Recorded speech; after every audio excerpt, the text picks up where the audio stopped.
Interim inspections or midterm inspections are the bane of a property manager's life. We've got some features which will help you speed up that process and reduce the reporting time when you're at the property. If you do an interim report correctly using the Inventory Hive app, you should be spending less than 20 minutes at the property. So that will hopefully speed up your reporting time.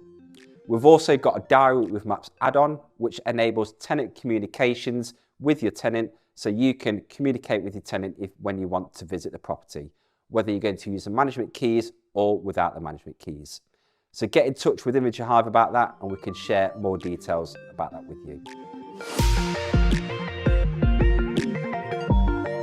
To add an interim visit, all you simply do is find the relevant property and the relevant tenant. You click on the cog next to the tenant's name, then click Add Report. You'll then choose from the drop-down the report type you want to do, whether it's a check-in, interim or check-out, but today we'll be doing an interim visit and you'll be starting the report from scratch. It will also populate a question where it will say, would you like to complete interim visit compliance checklist questions? If you mark this as yes, then you'll be able to answer some compliance questions at the property relevant to where that property is based, whether it's England, Scotland, Wales or Northern Ireland. You then scroll down and then you can answer whether you want to do the report in online or offline mode. I'd recommend putting the app in offline mode before you go to the property, so I won't do that just yet, but I'll show you guys how to do that later on. You click Save and Next, that report will get generated and you're ready to go to the property. Before going to the property, make sure you put the app in offline mode. You need to make sure you've got a strong Wi-Fi or 4G signal before doing so. So you can click the Go Offline button in the top right-hand corner and that will put the app in offline mode. When the app's in offline mode, you'll notice a red banner at the top. You can then travel to the property, use the app to the best of its ability and complete the interim visit report. Once you've arrived at the property, it's now time to complete your report. You can see here, I need to go through the rooms and spaces. So you tap into that and it's listed out the rooms that you need to inspect. You'll notice that when you click into each individual room, it only lists the general overview. So that is by design.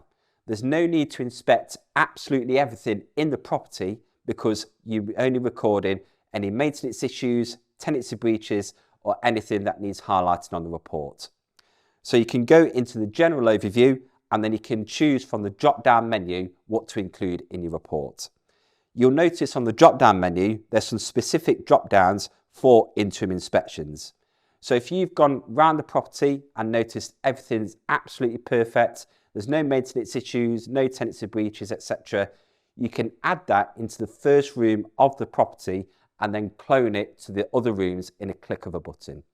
So in this case, I'm going to populate there's no tenancy agreement breaches evident, no maintenance issues raised, and then you can close that down. That's populated in, and then there's a button at the bottom right which says Clone Item Description.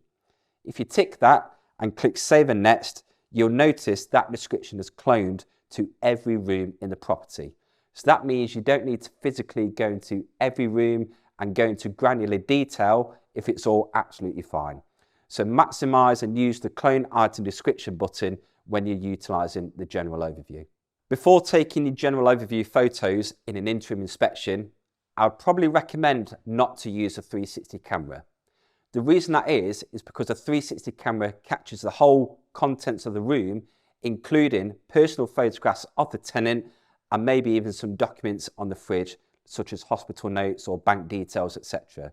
So it's important not to capture those photos when doing the interim inspection. So don't create a 360 photo and make sure when you're taking your general overview photos of a room to add in the interim inspection, not to capture any personal information about the tenants in the property.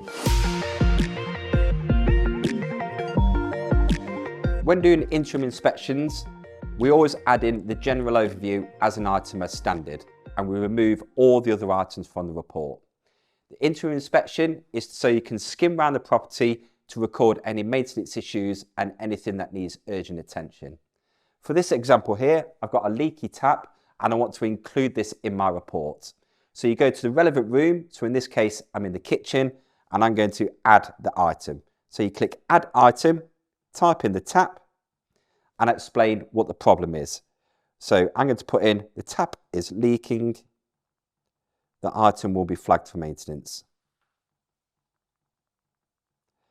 You can then scroll down, so you can take a photograph of that leaky tap, if you've got good camera skills. That gets populated in, and then you can flag it for maintenance as well. It's important to flag items for maintenance during the tenancy because one, you're helping the tenant when they move out the property and make sure all items get rectified before checkout, but two, it also makes sure the property is in tip-top condition. So we're going to flag this item for repair. You can flag the responsibility, whether it's the tenant or the landlord, the insurer or not applicable. It's totally up to you.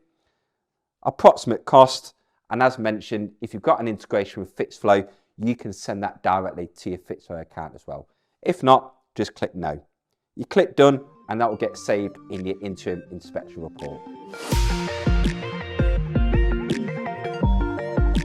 When doing the interim inspection, it's good practice to note all your smoke and carbon monoxides in your report. You'll notice that it's just populating the general overview item in your report at the moment, but you can easily add those. So you just click add item, type in smoke alarm, and then you can choose from the drop down menu or free type anything you want. In this case, I'm just going to choose from the drop down. So I'm going to say the test button is working and it's currently batteries replaced a month ago. So you can populate those in, populate the date it was tested and the expiry date as well. The good thing about the expiry date is then you'll get an email notification advising you a month before when that fire alarm or smoke alarm is due to expire. It's then good practice to take a photograph of that so you can bring up the camera on the app and take a snap of that. If you want to get a zoom up photograph of that, you can then click on select photo from library, click take photo, and then you'll be able to use the device camera and zoom in a bit more of that smoke alarm. So that will go in your report nice and easily. So it's good practice to record all of your smoke and carbon monoxide alarms in the interim inspection report for some compliance feedback.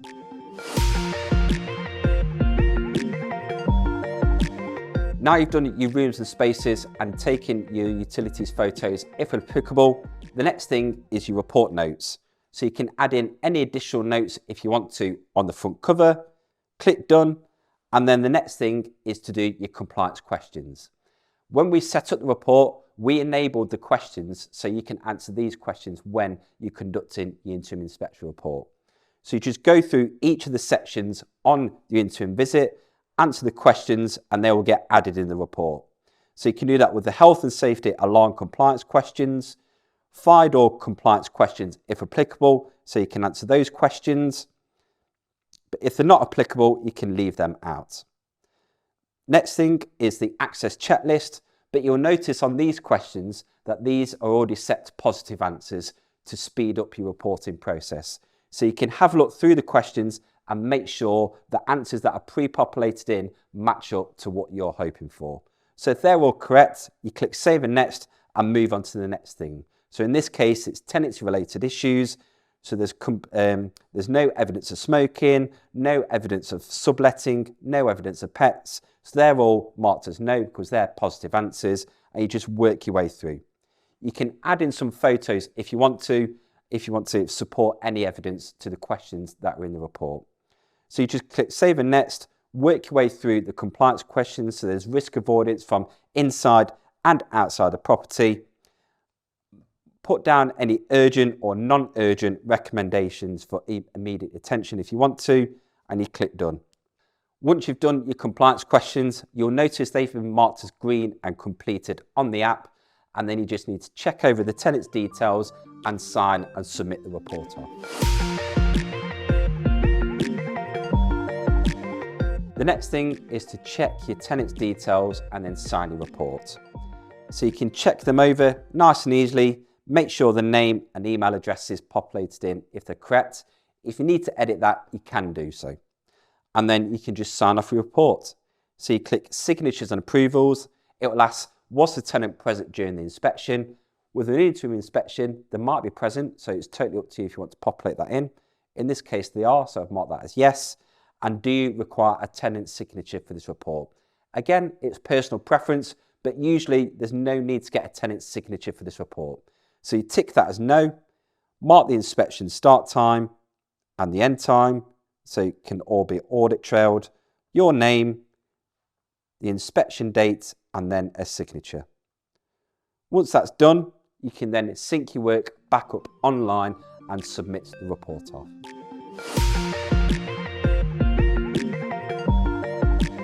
Now you're back home or back in the office and you've got a strong 4 or 5G signal or a good Wi-Fi signal, you now need to sync your work that you've done in offline mode back up online onto the cloud. So you just scroll down, you click Working Offline, Sync Required, tap here. You tap that button, click Begin Sync, and that work will get transferred back up onto the cloud. Once you are back up online, you can then preview the report and check the report over to make sure it's all accurate and up to date. So I'm just going to do that now. So you just scroll down, click Preview Report, and have a look at what the report currently looks like. Once you've had a look through the report and you're happy with the contents of the report, click back and done, and then you'll be able to scroll down and submit your report. Once it's submitted, it'll be saved on your dashboard and you'll be able to access it at any time.